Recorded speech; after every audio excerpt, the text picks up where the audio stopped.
Andhra Pradesh tax practitioners and consultancy association ఆధ్వర్యాన GST and income tax అంశంపై గుంటూరులో ఏర్పాటు చేసిన వన్ డే సెమినార్ కార్యక్రమంలో గ్రామీణాభివృద్ధి కమ్యూనికేషన్ శాఖ కేంద్ర సహాయ మంత్రి డాక్టర్ పెమ్మసాని చంద్రశేఖర్ ముఖ్య అతిథిగా పాల్గొన్నారు. ఈ సందర్భంగా ఆయన మాట్లాడుతూ అకౌంట్స్ అంటే నెంబర్ బిల్డ్ చేసేవాళ్ళు కాదు, నేషన్ బిల్డ్ చేసేవాళ్ళని నిరూపించిన అందరికీ ధన్యవాదములు. ఒక మనిషికి హెల్త్ ఎంత అవసరమో మీలాంటి అకౌంటెంట్లు ఆడిటర్లు ఇండియా వెల్త్కు అంతే అవసరం. ఎందుకంటే ఎంత సంపాదించినా ఎవరైనా తినేది పిడికెడు మెతుకులే అని నమ్మేటటువంటి ఆడిటర్లు మన దేశానికి వన్య నమ్మకాన్ని కల్పించేలా పనిచేస్తున్నారని అన్నారు. ఈ కార్యక్రమానికి ఆహ్వానించిన అందరికీ ధన్యవాదములు తెలిపారు. ఈ కార్యక్రమంలో ఏపీ డిపిసిఏ చైర్మన్లు వై శ్రీనివాస శేష సాయిబాబా, బిఎస్ సీతాపతిరావుతో పాటు president Damacharla Srinivasarao, vice president T తదితరులు పాల్గొన్నారు. ఎన్నో సంవత్సరాలుగా అకౌంటింగ్ ప్రొఫెషన్ని అద్భుతంగా ముందుకు తీసుకువెళ్తూ మీ అందరికీ నాయకత్వం వహిస్తున్నటువంటి డిఎస్ఆర్ గారికి, అదేవిధంగా స్టేజ్ మీదకి వచ్చినటువంటి 20 పాయింట్ చైర్మన్ శేష సాయిలకు, అకౌంటెంట్ అంటే నంబర్స్ క్రంచ్ చేసేవాడు కాదు, నేషన్ బిల్డర్స్ అని నిరూపిస్తున్న మీ అందరికీ కూడా మనస్ఫూర్తిగా అభినందనలు, కృతజ్ఞతలు. మరి ఈరోజు చూస్తే ఇండియా మనం ఎమర్జ్ అవటం లేదు, ఒక కింద నుంచి ఒక లీడర్గా, ఇండియా అనేది ఒక లీడర్గా ఈ రోజున ప్రపంచంలో ముందుకు వెళ్తా ఉంది. ఎందుకు చెప్తా ఉన్నానంటే నేను టెలికాంలో ఉన్నాను కాబట్టి మొట్టమొదటిసారిగా ఇంటర్నేషనల్ టెలికాం యూనియన్ 170 దేశాల నుంచి దాదాపుగా 4 నుంచి 5,000 మంది డెలిగేట్స్ మొట్టమొదటిసారి ఢిల్లీలో మన ఒక పెద్ద మీటింగ్ అయింది. అది ఏషియా పసిఫిక్ లోనే ఆ యూనియన్ పెట్టిన తర్వాత 100 సంవత్సరాల్లో ఏషియా పసిఫిక్ లోనే ఎక్కడా జరగల మీటింగ్. అమెరికా, యూరప్, మిగిలిన ప్రాంతాల్లో జరిగేటువంటి ప్లేస్ లో మొట్టమొదటిసారిగా వాళ్ళు 4,000 మంది వచ్చి మనం ఆర్గనైజ్ చేసిన విధానం కానీ, మన స్టార్టప్ ఎకో సిస్టమ్ కానీ, ఒక పాజిటివ్, ఒక వైబ్రెంట్ ఎనర్జీ కానీ చూసి చాలా మంది ఆశ్చర్యపోయారు. యూరోపియన్ కంపెనీస్ లో టెలికాం ఎక్విప్మెంట్ మ్యానుఫ్యాక్చర్ చేసే ఎరిక్సన్, నోకియా లాంటి కంపెనీలు వాళ్ళైతే యాక్చువల్ గా భయపడ్డారు. ఏమిటి ఇండియా అంటే? ఇటువంటి ఒక ఎనర్జీని, ఒక ఎకానమీ, ఒక ఎకో సిస్టమ్ ని బిల్డ్ చేస్తా ఉంది ఈ రోజున ఇండియా.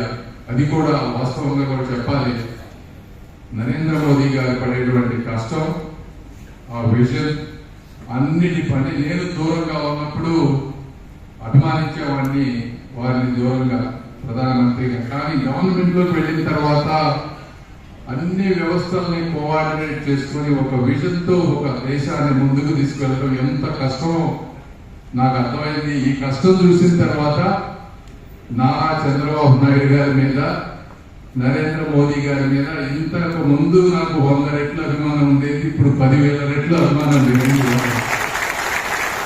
నిజంగా ఎంతో సాక్రిఫైస్ చేయాలి ఇవన్నీ చేయాలంటే. ఈ విధంగా ముందుకు వెళ్తున్నటువంటి ఒక ఇండియన్ ఎకానమీకి డాక్టర్ హెల్త్, ఒక మనిషి హెల్త్ కి ఎంత అవసరమో మీరందరూ ఇండియా వెల్త్ కి అంత అవసరం. మీరు పెట్టే సిగ్నేచర్స్ కేవలం ఆ వ్యక్తి, ఆ పేపర్లకు సంబంధించినటువంటి విషయం కాదు. ఒక కంపెనీకి మీరు పెడతా ఉన్నారంటే ఆ కంపెనీలో ఉన్న షేర్ హోల్డర్స్ సంబంధించినటువంటి విషయం. కొన్ని లక్షల మంది ఉద్యోగులు, సామాన్య ప్రజలు పబ్లిక్ కంపెనీల్లో పెట్టుబడి పెట్టేటువంటి పరిస్థితి. వారి జీవితం మొత్తం కూడా సేవ్ చేసుకునే అందులో పెడతారు. ఒక కంపెనీ కొలాప్స్ అయిందంటే కొన్ని లక్షల మంది జీవితాలు కొలాప్స్ అవుతారు. కాబట్టి మీరు పెట్టే ప్రతి సంతకం, మీరు స్టడీ చేసే బడ్జెట్స్ కానీ ఇంకోటి కానీ చాలా అత్యంత కీలకమైనది. ఈ ఎకానమీ మీద ఒక ట్రస్ట్, ఒక నమ్మకమే మనిషిని నిలబెడుతుంది. ఈ రోజు నేను ఇక్కడ నిలబడి చెప్తా ఉన్నానంటే మీరు కానీ గుంటూరు ప్రజలకు కానీ ఒక చిన్న నమ్మకం, ఏదో అందరిలాగా కాదు, ఏదో కొద్ది గొప్ప చేస్తాడు. ఆ నమ్మకం అత్యంత ముఖ్యమైనది.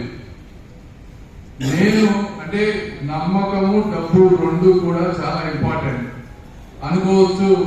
చాలా మంది ఆయన దగ్గర వేల కోట్లు ఉన్నాయి కదా, ఆయన అభివృద్ధి చేయడం పెద్ద డబ్బుల సమస్య కాదు కాబట్టి ఆయన గడిచిపోతుంది, మా అందరికీ మాకు సరిపోవట్లేదు ఉన్న డబ్బు, చిన్న కొద్దిగా తప్పు చేస్తే తప్పు ఏంటి అని చాలా మంది అనుకోవచ్చు. నేను 2001లో అమెరికాకు వెళ్ళినప్పుడు మా కుటుంబానికి ఉన్న ఆస్తి 30 లక్షల అప్పు.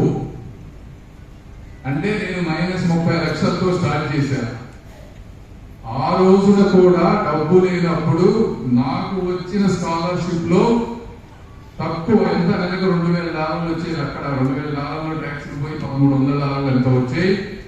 ఆ రోజున కూడా $100, $200 సేవ్ చేసి నేను కంపెనీని బిల్డ్ చేశాను.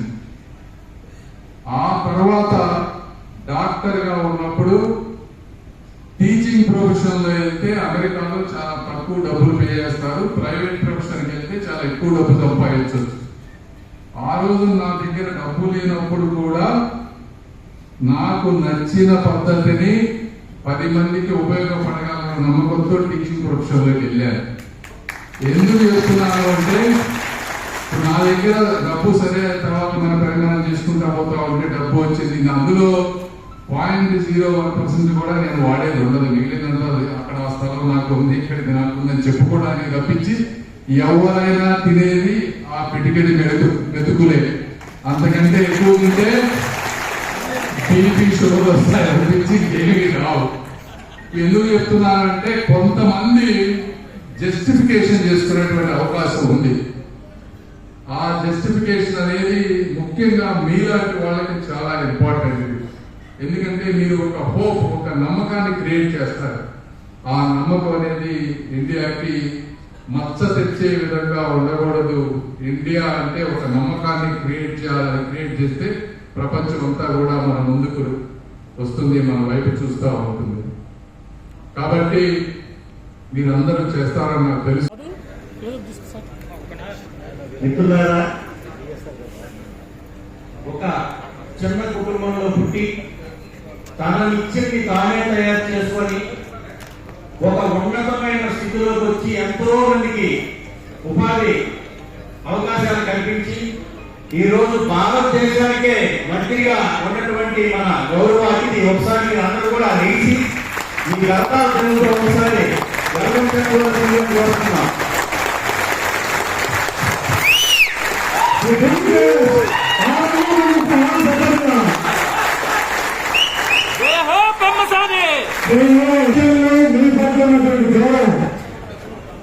రాష్ట్రం మొత్తం యావత్తు పెమ్మసాని గారు వర్ధిల్లాలని చెప్తున్నాను సార్. అందుకే ఒక్క నిమిషం మాట్లాడతాం సార్. మా కొడుకు స్పీడ్ గా ఉంటాడు కాబట్టి మైక్ రాకున్నాడు, అయినా పర్లేదు నేను మాట్లాడతాను మీ గురించి. మొదటి వ్యక్తిని అభ్యసించి హైదరాబాద్ లో మెడికల్ సీట్ సాధించి ఎంఎస్ పూర్తి చేసి అక్కడే ఏదైనా సాధించాలి, తపనా పట్టాలంటే సాధించడంలో ఎదురులేదని వెలుగుతున్న నాయకుడు డాక్టర్ బ్రహ్మస్వామి గారు.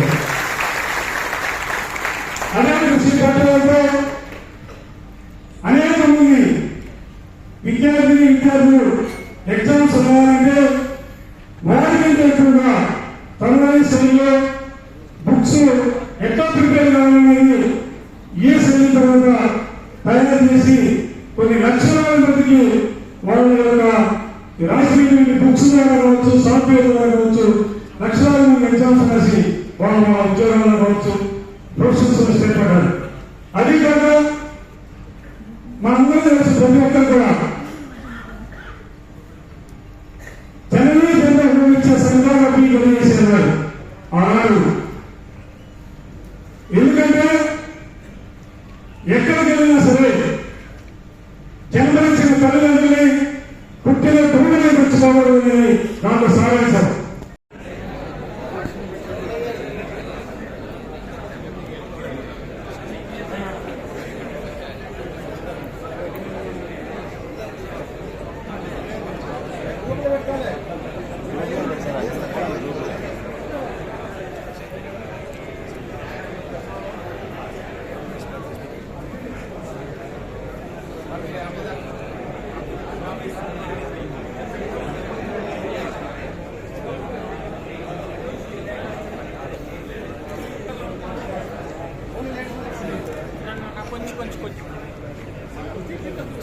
డీసెల్ కొద్దిగా జరగాలి సార్, డీసెల్ కొద్దిగా